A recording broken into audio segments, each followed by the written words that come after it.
Welcome to the Rusted Garden Homestead. Today, this video is all about how do I start a vegetable garden. I'm getting asked a lot of questions. How do I start an emergency garden? How do I start my victory garden? How can I supplement my food in my house during this time of crisis? And the bottom line is, you start them all the same way. There's no need to panic, no need to get overwhelmed. So this video is about really simplifying things. This is a very large garden. We're going to walk over to a smaller one. I'll show you the footprint of, a good starting size. But where we start, so I just wanted to cut in real quickly. This video is for the brand new gardener. So if you've been watching my channel, you've seen a lot of this. But if you have some experience, please leave comments, give tips to future gardeners on what might be helpful to them. What have you learned over your time that if you were starting a garden for the first time, what would really help you, and pass it on. A lot of people are home right now dealing with the healthcare crisis, wondering about what they can do with their time. Maybe we have fellow future gardeners joining our ranks. We start with picking the right site. You want a minimum of 6 hours of direct sun. That means the sun from the sky shines directly onto your plants. You need a 6 hours minimum of sunlight. 8 hours is great. 10 hours is perfect. The more sun, the better your plants will do. You also want to select a site where water doesn't sit or stay. Basically, after it rains, a heavy thunderstorm, 20 or 30 minutes, the water is gone. So how do you pick a site, and I get this a lot, that has the right amount of sun? Well, you come out to the spot you pick, put something on the ground, mark the spot. You come out at 8 a.m., 10 a.m., 12 p.m., 2 p.m., and 4 p.m. And each time you look and say, hey, is the sun shining where I want the garden to be? If it is, you kind of calculate each time 2 hours, 8 o'clock to 10, 10 to 12, 12 to 2, 2 to 4. Total it up, and if it's 6+ hours of sunshine, you've picked the right spot. You also want to pick a place, like I said, that's mostly flat, it's easier to work with, and gets good drainage. And typically, if you're picking a spot that has grass growing, weeds growing, anything growing on it, you're perfectly good for the first year of growing. So I'm also going to go over the products that you'll need, and we're going to keep it really simple. So you set it up with 6+ hours of sunlight, mostly flat if you can, good drainage, and that will get you started. All these different designs in here we'll go over too. You don't have to start with something this large. Let's go over to the smaller garden. So this is one of my teaching gardens. If you subscribe to my channel, you can find videos, over 900 videos, on everything you need to know about growing your garden. Teaching garden. This is 16 feet by 16 feet. That's what I recommend. Fence panel, FYI, comes in 8-foot sections, so if you want to fence it out, it's real easy to buy and build this. You don't need a fence right now. 16 feet by 16 feet is perfect. You can expand. These are raised beds. You don't have to use raised beds. We're going to go over the different types of beds in this video, starting with the cheapest. But you can see that I've seed started my cool weather crops. That's beets, arugula, spinach, different loose leaf lettuces, and mustard greens. We can even grow in containers. One product that I recommend that you get if you can get to it, you don't need it right now if you don't have to, you can just use the earth that is on your land, is a bale of peat moss. That's a 3 cubic foot bale. They're $12 to $14.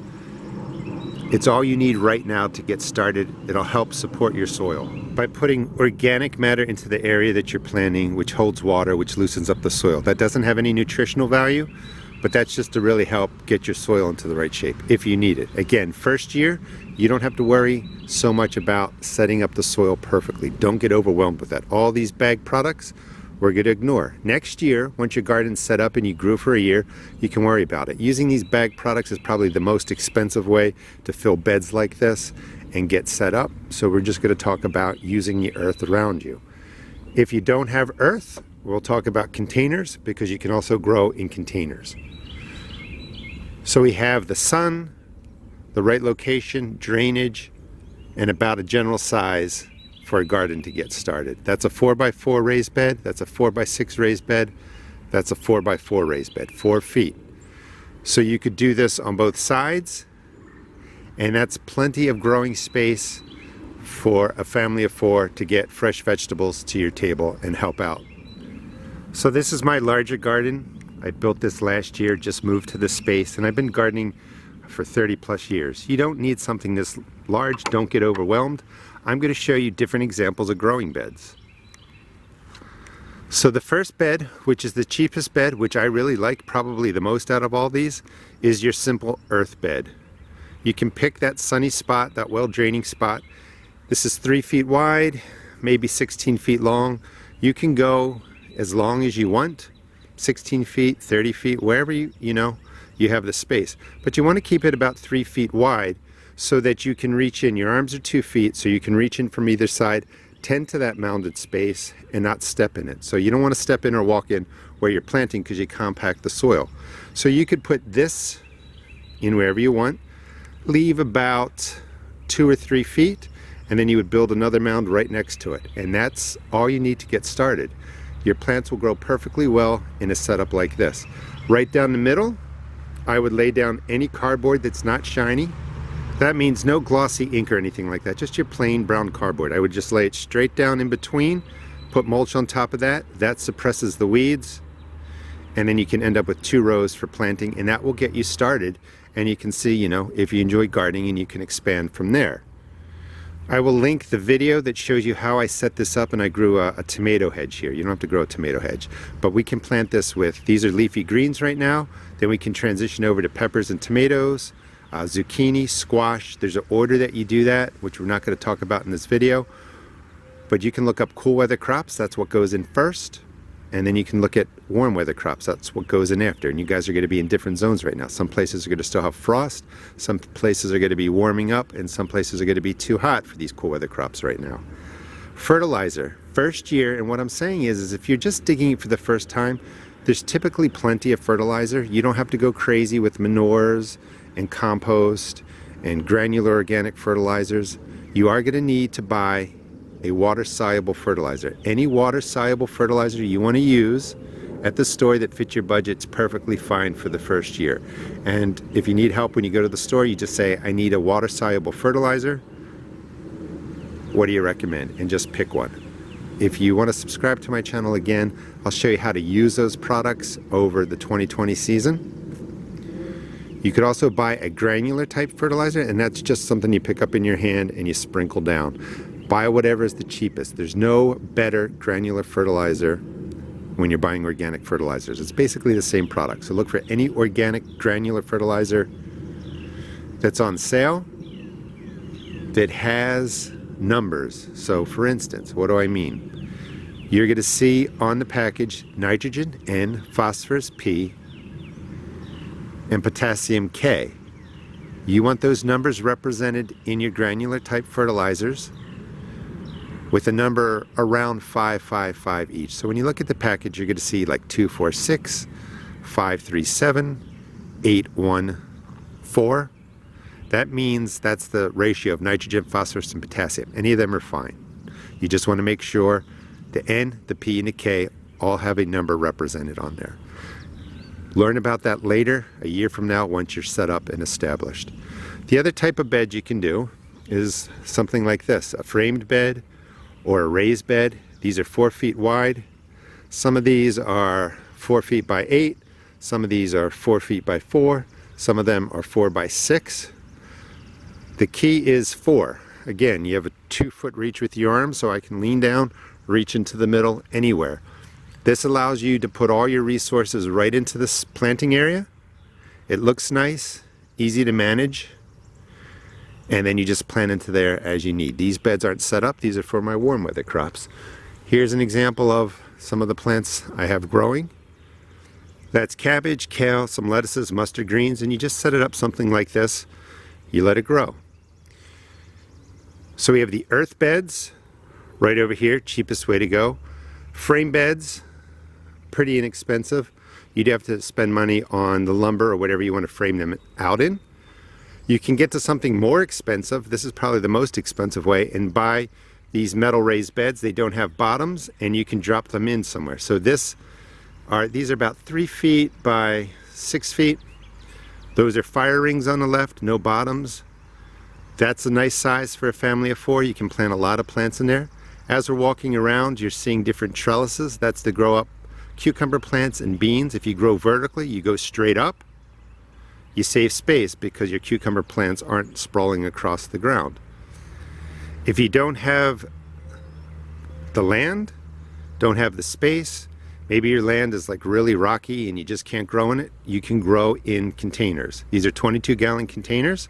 You can use plastic containers, you can use fabric pots. I'll show you an example of that. The whole key is that you want to make sure your containers have drainage. If they're plastic or metal, you got to put holes in the bottom. Make sure the water drains out. If water sits in your containers, it's going to rot the roots of your plant. Your plants are going to die. Again, in here I have kales, that right back in there, peas, chard, all kinds of different cool weather crops. That's rosemary, growing some herbs, and I even have flowers in there. You can set up a spot just like this. 8 containers. This is good for about 2 people. You can grow a lot of different vegetables in there. Let me show you the fabric pots and another way that I used repurposed plastic containers. So this is a really inexpensive way to get started too. These are large plastic nursery containers. I basically ask friends, family, anytime they put plants into their homestead, their landscape, give me the pots. The bottoms are cut out. They're sunk into the ground about halfway. Take the dirt that I dig out, I put it in there, add in some peat moss, throw in a handful of the granular fertilizer.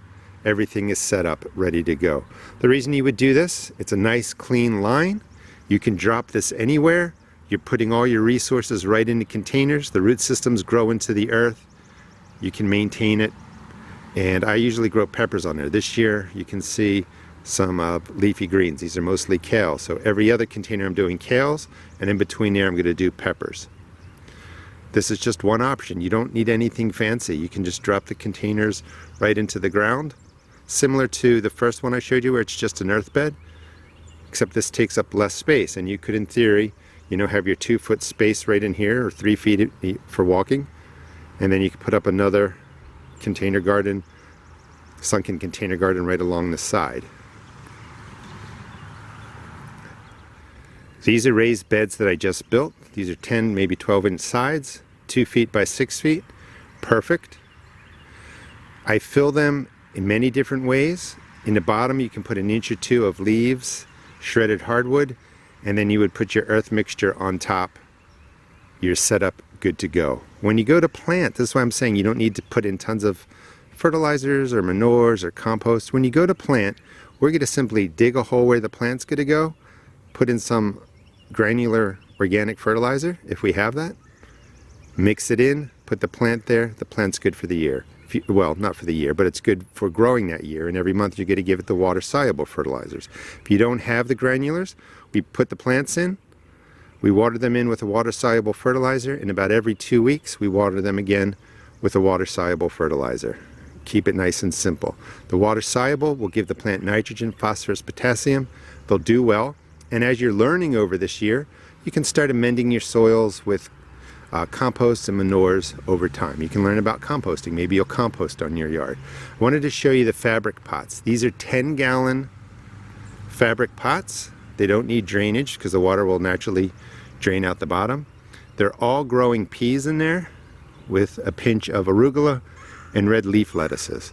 And you can see this doesn't take a lot of space. You can put these fabric pots on your deck, out in your yard, however you want to do it. I recommend a 10-gallon pot size because, one, we're growing probably 8 to 12 peas in there right now. We could grow 2 pepper plants in there, and if we keep up with the watering, we can grow a tomato plant in there. But these are pretty versatile, and you can grow different plants in there. So you can set up your garden in different ways. Here's another container garden I have. This is something you could do. These are just larger plastic containers, spaced out, and these are vertical towers. You don't need to get to that right now. You can see trellising all over my yard. You'll need different kinds of trellising to support tomato plants, sometimes pepper plants. I'll talk about that in future videos. But this is enough to kind of give you an idea of how to get started and get the bed set up for where you're going to put your plants, your seeds, your transplants, and have your garden. Now let's talk about protecting your plants. If you have a lot of rabbits, you're going to need wiring on your fence like that. Small squares they can't dig through. That's vinyl coated and it goes all the way to the bottom. And that is all along my fence line here. And my gate is set up so that when it closes, there's no gap for the rabbits to get in. If you don't have money for a fence or you don't have space for a fence, you can protect your plants. That's I believe an old CD rack. I just drop it across the top of the peas. The peas will grow through there. The rabbits aren't going to come in and shear them down. When your plants get to a foot tall, rabbits really leave them alone. They don't like being near metal or walking on it because their feet get stuck in it. They're very skittish. If you don't have something like the CD rack, you can buy, this is just basic wire fencing. It's green, it's a little bit hard to see. But and it's thick enough that it holds the shape if you bend it. I just make a square, prop it up on the edges, drop it down, and those are plants coming up. This way the rabbits aren't going to go under here. They're not going to walk on this. Your plants will come through here, and you can just move it around as you need. Lift it up, put some stakes under it. But this will give you protection so nothing comes and eats your plants down, which is really annoying because it happens. You only need one rabbit and it can wreck things. If you have too much wildlife, grow on a deck, grow closer to the house, you'll have to build a fence. If you have deer, that can be an issue too. Deer typically, if there's plenty of food, leave your gardens alone, but they could get there and that could be a problem. All right, let's go over to the fertilizers. These are your water-soluble fertilizers, and water-soluble means, one, they mix with water, but more importantly, when you mix them, give them to your plants can immediately use the N, P, and K, nitrogen, phosphorus, and potassium. They can immediately use the fertilizer. This is a chemical type fertilizer. It's perfectly safe if that's all you can get. If you buy the chemical type, I recommend using it at half strength. You just don't need all the nitrogen, phosphorus, and potassium in there. Use it at half strength. It's budget friendly. It will save you money. As you get more experience, you can switch over to the organics, and I'll talk more about why that is better for your garden. Your organic fertilizers typically have a low N, P, and K. That's a 3, 1, 2. Perfectly fine. Get a couple of boxes. Depending on the size of your garden, you're going to need different amounts. You can also get fish emulsion. I actually took my last one out, but it just comes in a bottle. That's a 5, 1, 1 N, P, and K. That's a great water-soluble fertilizer. And I would recommend, if you can only get one fertilizer this year, get the water-soluble type. Later you can get the organic type. Some of the organic fertilizers, well, actually all of them typically come in bags like this. So this is blood meal. That's high nitrogen. That's a 1200. So when it's a 1200, you don't have all your N, P, and K represented. So you wouldn't use that as your all-purpose fertilizer. Bone meal is higher in phosphorus, lacking in the other ingredients. I use these differently. You want just something just like this. It'll say raised bed plant food, tomato plant food, lettuce plant food, all kinds of different names. It doesn't matter. They all basically have the same products. Combinations of blood meal, bone meal in there, chicken manure, cotton meal, all kinds of different things. They're all pretty much the same. Just try and get something on sale. It's your granular insoluble type. And insoluble means you have to mix it into the ground. Soil biology has to come break it down and change the N, P, and K, the form of the nitrogen, phosphorus, and potassium, change it into a form from the granular balls, basically, into a form your plants can use. Your plants can't just absorb the insoluble right away. Soil biology has to break it down, change it into a form that's soluble and that can be absorbed by the roots. Hope that makes sense. All you have to really remember is insoluble is a slow release and it releases N, P, and K over time. And your water soluble is fast release. It releases the N, P, and K immediately to your plant. Okay, let's go back to the smaller garden. So as we walk up to the smaller garden, this is my composting station. You don't need to have this all set up and going before you start your first garden. This all comes later. I have the space. I'm composting a lot of my products. I'll use that in my garden. You can do this. next year. You can learn about it. First step is to really get the earth bed set up, get the container set up, get your garden set up, start learning, start planting, and see if you enjoy it. So the last thing I want to talk about is if you don't have the best soil, what can you do? And I alluded to the peat moss. It's 3 cubic foot bag, about $12 to $14. You can have it delivered. The basic recipe, if you want to set something up for your containers, because this is the cheapest way to fill it, you take one bucket, that's a 5-gallon bucket, which is about 18, what is that? Yeah, about 18 to 20 liters. And you do a 50-50 ratio. Any earth, this could be your earth from your backyard. I have red clay. The other bucket is your peat moss, 50% peat moss, same 5-gallon bucket. You mix it together, throw in a handful of the granular fertilizer, if you have it, mix it well.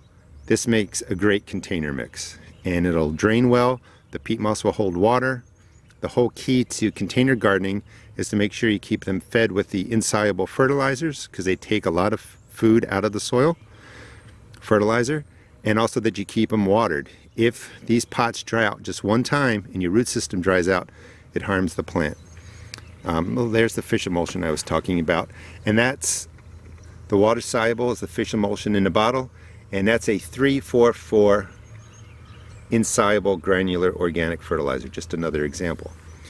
Now if you're digging up earth beds, and follow the video that I have linked for digging the earth bed, if it's kind of more clay, kind of the orange red color, doesn't seem very loose, you can spread a bale of the peat moss across the top, mix it in 10-12 inches, loosen it up, create the mound, and you didn't spend a lot of money to really get a good starting planting base in your ground for your plants this year.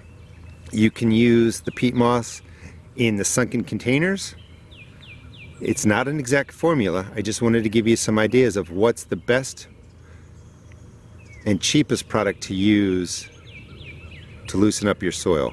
Peat moss is one. Some people don't like peat moss because of the sustainability. You could get pulverized cocoa coir. That's perfectly fine.